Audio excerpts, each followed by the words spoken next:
اس کے بعد ایک 2 دفعہ فضل الرحمان، اور اس کے بعد یہ مریم نے کوئی راستے میں رہ گئی تھی، اس کی بھی لانگ مارچ. لیکن سب کا ایک کہہ رہے تھے کہ مہنگائی سے لوگ تباہ ہو گئے. تو آج اللہ کیونکہ الحق ہے، سچ کا خدا ہے، اس کی وعدہ ہے کہ وہ سچ سامنے لے آئے گا. ذرا آج قوم کو بتانا چاہتا ہوں کہ آج آٹا ہمارے دور میں 60 روپے کلو تھا، آج 135 روپے کلو پہنچ گیا. جو عام آدمی کھانے کی اس کی پینے کی چیز ہے. جو گھی ہے وہ 380 ارب تھا، آج 600 ارب کے جی پہنچ گیا. جو چکن عام آدمی کی، جو خاص طور پہ کبھی کبھی اپنے بچوں کو وہ چکن کھلاتے ہیں، وہ 335 روپے کے جی سے 700 روپے کے جی پہ پہنچ گیا. جو دالیں ہیں، جو عام آدمی گھروں میں، عام آدمی کی تو دال روٹی، پیاز کی قیمت دگنی سے بھی زیادہ ہو گئی ہے. دالیں گئی ہیں 250 روپے کے جی سے 400 روپے. اور اب کسان، دیکھیں ہمیں جب تک کسان کو نہیں اٹھاتے، اور جو ہم نے پوری کوشش کی اٹھانے کی، اور ماشاءاللہ ہمارے دور پہ آخری 2 سال میں کسانوں کے پاس ریکارڈ پیسہ آیا. ہم نے ان کو ٹائم پہ جو گنے کی فصل کٹتی تھی، شوگر مل سے ٹائم پہ پیسہ لے کے دیا، پوری قیمت لے کے دی، کٹوتی ختم کی، ٹائم پہ پیسہ ملونا اپنی زمینوں پہ لگایا. ریکارڈ 4 فصلوں کی ریکارڈ پروڈکشن 2 سال ہوئی ہماری، یعنی بمپر کراپس ہوئی. تو آج وہ جو یوریا استعمال کرتا ہے وہ 1668 روپے ہمارے دور میں تھا، آج یوریا گیا ہے 3000 روپے پہ. ہمارا جو پھر میں اور بھی چیزیں جو گھر بنانے کے لیے سریا لوگ استعمال کرتے ہیں، سیمنٹ استعمال کرتے ہیں، تو سیمنٹ گیا ہے 865 روپے سے 1062 روپے پہ. جو سریا استعمال کرتے ہیں وہ 2 لاکھ روپیہ ٹن سے، سلیب سے، وہ گیا ہے 3,05,000 پہ. 2 لاکھ سے 3,05,000 پہ. اب جو لوگوں نے گھر بنا رہے ہیں، کنسٹرکشن کر رہے ہیں، ان سب کو مشکلیں پڑ گئی ہیں.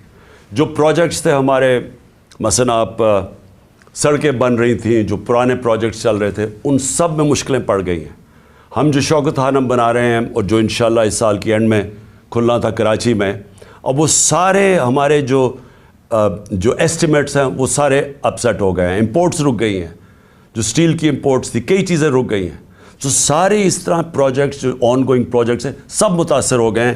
یہ جو قیمتیں بڑھی ہیں سیمنٹ کی اور سٹیل کی. لوگ گھر بنا رہے تھے، ان کے گھروں کے قیمتیں ایک دم اوپر چڑھ گئی ہیں. پھر دوائیں، انہوں نے امپورٹس کے اوپر جو بین کیا ہے، جو لائف سیونگ ڈرگز ہیں، جو خاص طور پہ آپ استعمال کرتے ہیں کینسر کی ڈرگز، ہارٹ کے لیے، وہ ان سب میں قلت آ گئی ہے. کیونکہ یہ جو سوچے سمجھے بغیر سب امپورٹس بند کیے ہیں، جس میں متاثر ہو رہے ہیں ہاسپٹلز اور وہ مریض جن کی سیریس بیماریاں. اچھا، اب یہ نئے بجٹ آ گیا. یہ میں آپ کو بتا رہا ہوں، یہ اب تک جو مہنگائی ہوئی تھی، اب یہ جو انہوں نے ابھی جو آج لے کے آئے ہیں، اس کے اندر گیس اور بجلی. میں اب عام آدمی کی پھر بات کر رہا ہوں کہ جو گیس کا جس کا بل 3000 کا آتا تھا، وہ آج ہو جائے گا 4300 کا. جو بجلی کا بل جن کے گھر 10,000 آتا تھا، وہ 13,000 پہ چلا جائے گا. سو یہ مزید میں آپ کو آج کے بل کے بعد جو مہنگائی ہے، sales tax across the board بڑھا دیا ہے. یعنی ساری چیزیں، کیونکہ سیلز ٹیکس انہوں نے بڑھایا ہے، ساری چیزیں اس سے مہنگی ہوں گی. اور جو بھی میں نے سریا کی اور سیمنٹ کی بات کی تھی، ان کے اوپر جو گیس، سریا بنانے کے لیے جو سٹیل ملز کو گیس جاتی تھی، اس میں 14% انکریز کر دیا، تو اس کی قیمت اوپر جائے گی. سیمنٹ 10% گیس کی قیمت انکریز کر دی ہے، تو مزید اس کی قیمت اوپر چلی جائے گی. یوریا کے لیے جو پھر کسانوں کا مسئلہ آئے گا، یوریا کے لیے جو گیس 70%، اس پہ 70% گیس کی قیمت بڑھا دی گئی ہے، جو یوریا یعنی جو کھاد کی فیکٹریز کے اوپر گیس جاتی تھی، تو اس سے ایک بوری کے اوپر 375 روپے کا اضافہ ہو جائے گا اب کسانوں کے لیے. اور کسانوں کو آگے مشکل پڑی ہوئی ہے کیونکہ ٹیوب ویلز کے اوپر جو بجلی کی تھی اس کی سبسڈی ختم کر دی ہے، تو مزید اور کسانوں کے لیے اور ایک اور عذاب آ رہا ہے. اب اس سے ہوگا کیا؟ اس سے ہوگا یہ دو چیزیں ہوں گی. ایک، مہنگائی بڑھے گی.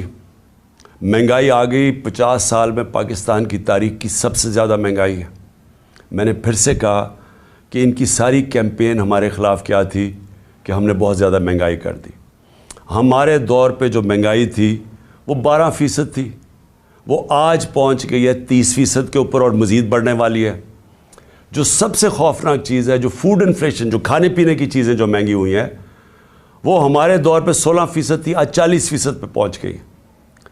تو اس سے جو عام آدمی ہے، میں پھر سے کہتا ہوں جو سیلریڈ کلاس ہے، پہلے تو مہنگائی میں وہ پسیں گے، ساتھ ساتھ یہ جو انہوں نے چیزیں بڑھائی ہیں، جو انہوں نے امپورٹس کے اوپر جو ان کی غلط پالیسیز تھی، جو نااہلی تھی، اسے فیکٹریاں بند ہو رہی ہیں. ہماری جو ریکارڈ انڈسٹریل پروڈکشن تھی، ہماری جو انڈسٹری اضافی تیزی سے بڑھ رہی تھی، آج وہ منفی پہ چلی گئی ہے. جو انڈسٹریز، جو ٹیکسٹائل انڈسٹری، آپ فیصل آباد جا کے دیکھیں، جدھر مزدور نہیں ملتا تھا، آج بے روزگاری شروع ہو گئی ہے. ایک طرف بے روزگاری، ایک طرف مہنگائی. انٹرسٹ ریٹ انہوں نے ریکارڈ اوپر کر دیے ہیں. اس کا مطلب کہ جو بھی آپ کوئی نیا کاروبار شروع کرے گا وہ 100 دفعہ سوچے گا، کیونکہ انٹرسٹ ریٹ اوپر چلے گئے، سود کی شرح اتنی اوپر چلی گئی ہے. تو ایک طرف مہنگائی، دوسری طرف بے روزگاری. اب میں جو آج میرا اصل آج آپ سے بات چیت کرنے کا مقصد کیا تھا، اب آگے ہم کیا کر رہے ہیں، جا کدھر رہے ہیں. میں اس لیے آپ سے کہہ رہا ہوں کہ یہ جو مزید مہنگائی آئی ہے اور یہ جلدی انہوں نے کی ہے. شروع میں ان کو سمجھ نہیں آئی کیا کرنا تھا. اپنے این آر او کے اوپر انہوں نے وقت گزارا. ان کو صرف ایک پڑی ہوئی تھی کہ کس طرح کے ان کے 1100 ارب روپے کے ان کے اوپر کرپشن کیسز تھے وہ ختم ہو. ہم ہر سال، ہمارے 3.5 سال کے اندر، ہر سال جو نیب ریکور کرتی تھی چوری کا وہ 160 ارب روپیہ تھا. ہم نے 480 ارب روپیہ اپنے دور میں نیب نے ریکور کیا تھا. ہم نے نہیں کیسز بنائے تھے، یہ پرانے کیسز تھے، لیکن ہمارے دور میں نیب پیسے ریکور کر رہی تھی کیونکہ ہم کسی کو بچا نہیں رہے تھے. اب 1100 ارب روپے کے جو کرپشن کیس ہیں انہوں نے معاف کروا لیے ہیں. تو ایک طرف قوم کی کمر توڑ دی ہے مہنگائی اور بے روزگاری سے، دوسری طرف انہوں نے اپنے کرپشن کے کیسز معاف کروا لیے ہیں، اور تیسری طرف روپیہ ڈالر کے بنسبت 90 روپیہ گرا ہے. کہ کبھی پاکستان کی تاریخ میں اتنا زیادہ ڈالر مہنگا نہیں ہوئی اور اتنی تیزی سے روپیہ گرا نہیں ہے. تو قوم کے لیے تو کیا ہوا اس سے؟ اگر آپ کی 30,000 روپیہ تنخواہ تھی، آج صرف وہ 20,000 روپے کی 30,000 روپے کی تنخواہ 20,000 کی چیزیں خرید سکتی ہے. آج جو ڈیویلیویشن ہوئی ہے، ساری قوم کا جو جیسے کہتے ہیں نا جی ڈی پی، کیونکہ جی ڈی پی ڈالر سے میجر ہوتی ہے تو پر کیپٹا انکم ڈالر سے میجر ہوتی ہے، وہ ساری نیچے آ گئی ہے. ان کے ہوتے ہوئے جب تقریباً 90 باہر مارکیٹ میں جاؤ تو وہ 100 روپیہ کا بھی سے زیادہ ڈالر مہنگا ہو چکا ہے.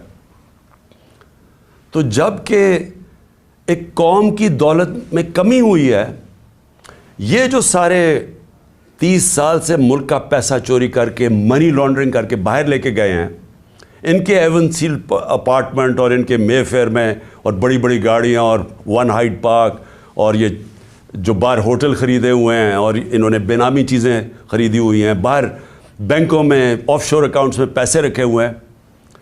قوم کے لیے 90 روپے ان کی دولت میں کمی اگر روپے میں پڑے ہوئے ہیں، اور ان کے باہر پیسے میں 90 روپے اضافہ ہو گیا. پاکستان کے مقابلے میں ان کے پیسے میں 90 روپے زیادہ امیر ہو گئے ہیں. ان کو کوئی فرق نہیں پڑا، اس لیے انہوں نے آتے ساتھ ہی کبھی کوئی پرواہ نہیں کی کہ کیا انہوں نے اگر ان کو سازش کے تحت بٹھائی دیا تھا، کیونکہ عمران خان ملک تباہ کر رہا تھا، تو انہوں نے آ کے کوئی روڈ میپ دینا تھا کہ ہم نے ملک کو کیسے ٹھیک کرنا ہے، کیونکہ یہ تو بڑے تجربہ کار تھے.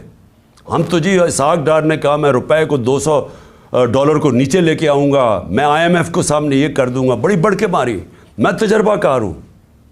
آج یہ بتائیں کہ انہوں نے ملک سے کیا کیا، اور جو ان کے ہینڈلر لے کے آئے تھے ان سے ذرا پوچھیں کہ آپ نے یہ ملک سے کیا کیا ہے.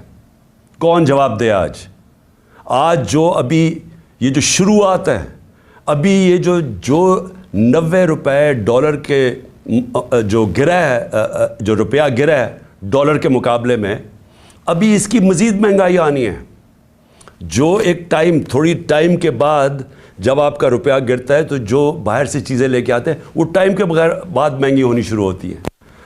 تو نہ تو انہوں نے کوئی تیاری کی، نااہلی ان کی یہ ہے کہ انہوں نے غلط فیصلے کر کے ملک کو آج یہاں پہنچا دیا ہے کہ اس طرح کا بجٹ لانا پڑا ہے.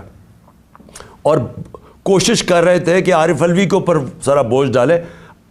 پارلیمنٹ میں بھی نہیں چاہتے تھے کہ ڈبیٹ ہو اس کے اوپر، اس سے کہتے تھے آرڈیننس سائن کرو تاکہ یہ بچ جائیں کہ پارلیمنٹ میں ان کے اپنے لوگ کیا یہ جو بجٹ لے کے آ رہے ہیں وہ کیا بولیں گے اس کے اوپر. قوم کے اوپر سارا بوجھ، خود اپنی کرپشن کے کیسز معاف، اور کوئی آگے راستہ بھی نہیں ہے، روڈ میپ بھی نہیں ہے. میں آخر میں یہی بات کرنا چاہتا ہوں کہ جو بھی ان کے بیکرز ہیں یہ سمجھ جائیں کہ ان کے پاس کوئی آگے کا راستہ نہیں ہے. یہ اگر سمجھ رہے ہیں کہ اس سے آپ IMF کے ڈالرز آ جائیں گے تو وہ یہ ایسے سمجھیں کہ یہ کینسر کا علاج ڈسپلن سے ہو رہا ہے، تھوڑی دیر کا تھوڑا سا آرام آئے گا، لیکن کینسر جب تک کاٹ کے نکالی نہ جائے یہ کینسر پھیلتی جائے گی، یہ قرضے بڑھتے جائیں گے، آمدنی سکڑتی جا رہی ہے. ہماری ریمیٹنسز جو ہمارے دور میں 17% انکریز کر رہی تھیں، ہماری ریمیٹنس میں 17% اضافہ ہو رہا تھا جو 31 ارب پہ پہنچ گئی تھی، وہ ان میں اب 11% کمی آ گئی ہے. تو پہلے تو اضافہ ختم ہوا اور پھر 11% کمی آ گئی ہے، یعنی جو ڈالرز آنے تھے ریمیٹنس سے وہ کم ہو گئے ہیں، ایکسپورٹس گر گئی ہیں ہماری. تو ہمارے پاس تو جو آمدنی ہے وہ تو سکڑتی جا رہی ہے، فیکٹریاں بند ہو رہی ہیں، بے روزگاری بڑھ رہی ہے، لیکن قرضے بڑھتے جا رہے ہیں کیونکہ یہ تو قرضے ہی لیے ہیں نا IMF سے، اور ہم یہ امید رکھ رہے ہیں کہ اور بھی ملٹی نیشنلز قرضے دیں گی. تو وہ تو قرضے ہیں، تو یہ حل تو نہیں ہے. حل کیا ہے؟ حل جو میں تب سے کہہ رہا ہوں، میں نے کوشش بھی کی، اپنی گورنمنٹ خود میں نے ڈیزالو کی اپریل میں الیکشنز کروانے کے لیے، لیکن پورا پلان بنا ہوا تھا کیونکہ فیصلہ ہو گیا تھا عمران خان بہت خطرناک ہے اس ملک کے لیے. تو تب سے وہی ابھی بھی حل ہے. اس ملک میں اگر ہم نے صاف اور شفاف الیکشن نہ کروائے، ایک پبلک مینڈیٹ سے گورنمنٹ نہ آئی جو کہ پبلک جس کے پیچھے کھڑی ہو جس گورنمنٹ کے، وہ گورنمنٹ پھر مشکل فیصلے کرے، وہ جو میں کینسر کو کاٹ کے نکالے ملک سے، اسٹرکچرل ریفارمز کرے، جو آج ملک کی ضرورت ہے، رول آف لا قائم کرے، گورننس سسٹم ٹھیک کرے، تب جا کے یہی جو کرائسس ہے یہ ہم فائدے میں اس کو کر سکتے ہیں. یہ جو ہم دلدل میں پھنسے ہوئے ہیں اس میں نکلتے نکلتے ہم ملک کو پوری طرح اٹھا سکتے ہیں. یہ ہمارا فائدہ ہو سکتا ہے کہ ہم اس کرائسس کا، اگر اس کرائسس سے ملک میں اصلاحات کریں. لیکن وہ گورنمنٹ کر سکتی ہے جس کے پاس پبلک پیچھے کھڑی ہو. جب آپ کے پاس پبلک مینڈیٹ نہیں تو آپ ان PDM کے یہ جو اوپر 60% لوگ ضمانت پہ ہیں کرپشن کیسز پہ، اور ان کا سلوشن یہ ہے، کیونکہ ان کے پاس تو حل کوئی نہیں ہے، ان کا سلوشن یہ ہے کہ عمران خان کے اوپر 60 FIR کاٹ دو، اس PTI کے لوگوں کو جیلوں میں ڈالو، ان کے اوپر تشدد کرو، ان کو خوف پھیلاؤ، ان کو ڈراؤ دھمکاؤ، اور ان کو اور اس طرح کرو کہ جب وہ بالکل پارٹی ان کی ٹوٹ جائے تو پھر الیکشن کرواؤ. وہ ہونے نہیں لگا، کیونکہ آپ جتنا زیادہ دبائیں گے وہ پارٹی اتنی اور اٹھتی جا رہی ہے. پبلک کوئی بیوقوف تو نہیں ہے، پبلک تو فیصلہ کر بیٹھی ہے جس کی وجہ سے یہ ڈرے ہوئے ہیں. تو صرف اور صرف عمران خان کو باہر کرنے کے لیے ملک کو تباہ نہ کریں. یہ اصل میں جانا ہے ہماری سیکیورٹی کے اوپر. جو آج ہمارے حالات ہو گئے ہیں، ہم تو کسی کے سامنے اب کھڑے بھی نہیں ہو سکتے، کیونکہ ہمیں تو انہوں نے ملک کو ادھر پہنچا دیا ہے. 300 ارب ڈالر سے کم تو ریزروز رہ گئے ہیں. ہمارے پاس کیا اب ہے کہ اپنے پیر پہ کھڑے ہوں, کسی کو کہیں کہ نہیں جی ہمیں پاکستان کی خودداری چاہیے, ہم پاکستان کی سوورنٹی چاہیے. ہم کیسے کہہ سکتے ہیں جب ملک کے حالات یہاں پہنچا دیے؟ اس کے لیے اپنے ملک کو بچانے کے لیے طریقہ یہ نہیں ہے جو کیا جا رہا ہے کہ ہائی کورٹ کہہ رہا ہے کہ الیکشن کرواؤ, وہ الیکشن کمیشن جناب بیٹھی ہوئے کہ نہیں ہم الیکشن نہیں کرواتے, وہ بہانے مار رہی ہے الیکشن کے.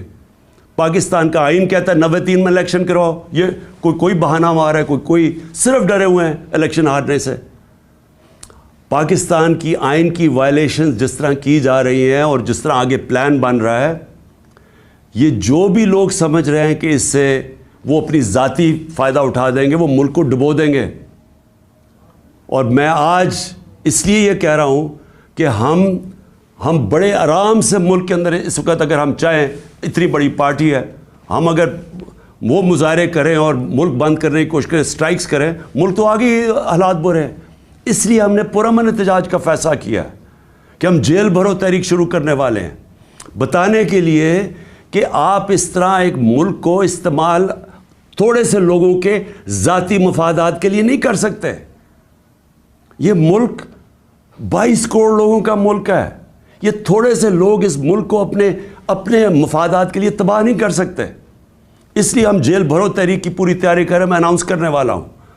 اور لوگوں کو صرف خوف دور کرنے کے لیے کہ یہ سمجھتے ہیں کہ خوف پھیلا کے جیلوں میں ڈال کے FIRs کر کے یہ اسی طرح بیٹھے رہیں گے, اور پھر کسی نہ کسی طرح دھاندلی کر کے ایک وہ الیکشن کمیشن, بے ضمیر الیکشن کمیشن کے ذریعے ایک جانبدار الیکشن کمشنر کے لیے, یہ جو چیف الیکشن کمشنر ہے اس کو استعمال کر کے کسی طرح پھر ان چوروں کو مسلط کر دیں گے. یہ ہونے نہیں لگا, ملک کو نقصان پہنچ رہا ہے. اور میں آخر میں اپنی ساری قوم کو کہنا چاہتا ہوں, پھر سے میں ایک بات کہنا چاہتا ہوں اور بات ختم کرتا ہوں کہ دیکھیں وہ ہم اس موڑ پہ کھڑے ہو گئے ہیں جس کا ہم سب کو خطرہ تھا کہ ایک دن جب سے یہ امپورٹڈ حکومت آئی ہے کہ خدا نہ خواستہ ہم یہاں نہ پہنچ جائیں. ہم وہاں پہنچ گئے ہیں. ہمارے سامنے اب صرف 2 راستے ہیں. ہم چپ کر کے اب انتظار کریں کہ مزید ملک تباہی کی طرف جائے, یا ہم ایک پرامن احتجاج کی تحریک کے اندر سب شامل ہوں اور بتائیں ان کو کہ آئین اور قانون کے بغیر کوئی دنیا کا معاشرہ نہیں چل سکتا. دنیا کا معاشرے جتنے بھی ہیں وہ رول آف لا پہ چلتے ہیں, اور رول آف لا آئین ڈیفائن کرتا ہے, اور آئین آپ کو کہتا ہے کہ 90 دن میں الیکشن کروائی جائے. اس سے جتنا آپ پیچھے ہٹتے جائیں گے آپ ملک کو ادھر دھکیلتے جائیں گے, جدھر ملک جس کو کہتے ہیں بنانا ریپبلک, جدھر جنگل کا قانون ہوتا ہے ادھر ملک کو دھکیلا جا رہا ہے. ہم یہ کبھی ہونے نہیں دیں گے.